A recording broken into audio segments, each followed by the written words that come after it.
జాతీయ పార్టీ కాంగ్రెస్ ఎన్నికల వ్యూహాలైతే చక్కదిద్దుకుంటున్నారు. తెలంగాణ, కర్ణాటక 2 రాష్ట్రాల విజయాల తర్వాత ప్రతి రాష్ట్రంలోనూ ఇప్పుడు లోక్సభ ఎన్నికలు జరగబోతున్నాయి. 7 దశల్లో జరుగుతున్న ఈ ఎన్నికలకు సంబంధించి కాంగ్రెస్ పార్టీ అత్యంత ప్రతిష్టాత్మకంగా ముందుకు అడుగులేస్తోంది. తెలంగాణకు సంబంధించి ఈ 17లో 13 స్థానాలు ప్రకటించారు. మిగతా 4 స్థానాలకు సంబంధించి కూడా ఈరోజు జరిగిన సిఈసి సమావేశంలో ఇటు తెలంగాణ రాష్ట్ర ముఖ్యమంత్రి, డిప్యూటీ మల్లు భట్టి విక్రమార్క, అలాగే ఉత్తమ్ కుమార్ రెడ్డి, సోనియా గాంధీ, ఇటు రాహుల్ గాంధీ, అలాగే మల్లికార్జున ఖార్గే అంతా కూడా సమావేశమయ్యారు.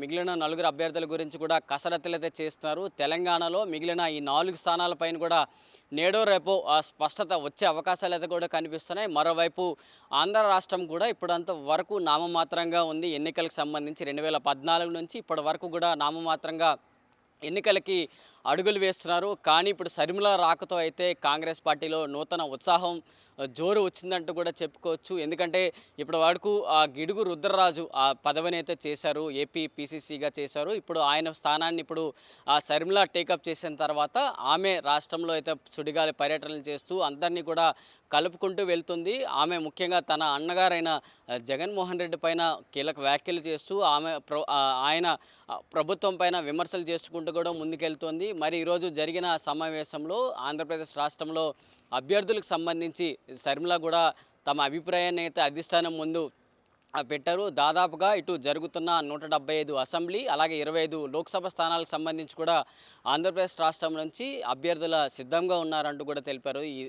దీనికి సంబంధించి దాదాపుగా 114 మంది అసెంబ్లీ అభ్యర్థులు, అలాగే దాదాపుగా 5 మంది లోక్సభ అభ్యర్థులను కూడా సిద్ధం చేసినట్లు ఇటు కాంగ్రెస్ పార్టీ నుంచి షర్మిల అయితే తెలిపిన పరిస్థితి. ఇప్పటి వరకు సీనియర్లుగా ఉన్న నాయకులతో పాటు ఇప్పుడు కొత్తగా ఉన్న జూనియర్లు, సీనియర్లు అందరూ కూడా ఇప్పుడు ఎన్నికల్లోకి వెళ్తున్నట్లుగా కూడా అర్థమవుతుంది. ఇప్పుడు షర్మిల ఇప్పుడు ఈ ఎన్నికలకు సంబంధించి ఆమె కడప నుంచి బరిలో దిగిపోతున్నట్లుగా కూడా తెలుస్తోంది. అలాగే పెండింగ్లో తిరుపతి, నంద్యాల, అనంతపురం, గుంటూరు, విజయవాడ, అమలాపురం, కర్నూలు, అలాగే అరకు ఈ స్థానాలు ఇప్పుడు పెండింగ్లో ఉన్నాయని అర్థమవుతోంది. మిగతా సంబంధించి మనం మాట్లాడుకున్నట్లయితే ఇప్పటి వరకు ఇండియా కూటమిలో ఉన్న పార్టీలు, ఇటు కమ్యూనిస్టులు కావచ్చు, మిగతా పార్టీలు అన్నిటి కూడా ఇప్పుడు మన తెలుగు రాష్ట్రాల్లో ఉన్నాయి కాబట్టి వాటి అన్నిటితో కూడా కలిసి ముందుకెళ్ళాలి కాబట్టి వీరి అభిప్రాయాల మేరకే అభ్యర్థుల ప్రకటన ఉండబోతుందంటూ కూడా తెలిపిన పరిస్థితి. మరి చూడాలి. ఇప్పటి వరకు రాజమండ్రి పార్లమెంట్ బరిలో అయితే దిగబోతున్నట్లు గిడుగు రుద్రరాజు పేరు వినిపిస్తోంది. మరి ఇంకా కాకినాడ బరిలోకి సంబంధించి మాజీ ఎంపీ పల్లం రాజు ఉన్నట్లుగా కూడా అర్థమవుతుంది. మరి ఈ ఎన్నికలకు సంబంధించి కాంగ్రెస్ పార్టీలో గతం నుంచి ఒక సీనియర్ నాయకులు ఉన్నారు, రఘువీరారెడ్డి. ఆయనకు ఎక్కడి నుంచి పోటీ చేస్తారు అన్న సంబంధానికి సంబంధించి ఇంకా స్పష్టత అయితే రాలేదు. ఆయన ఈ ఎన్నికలకు కొంచెం దూరంగా ఉన్నట్లు కూడా అర్థమవుతుంది. సో మరి ఏ విధంగా ఉండబోతోంది, కాంగ్రెస్ పార్టీ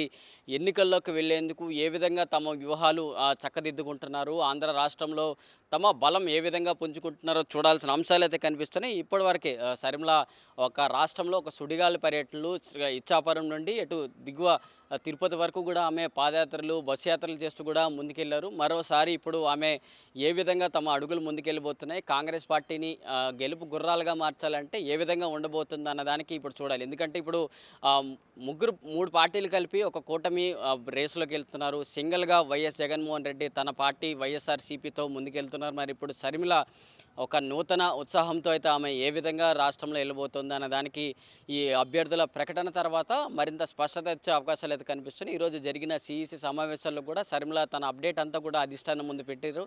సో ఈ అప్డేట్ కూడా మరికొద్ది రోజులు, అంటే ఈరోజు సాయంత్రం కావచ్చు, రేపటి వరకులో కూడా ఆంధ్ర రాష్ట్రం నుంచి అభ్యర్థుల పేర్లు కూడా వచ్చే అవకాశాలు అయితే కనిపిస్తున్నాయి.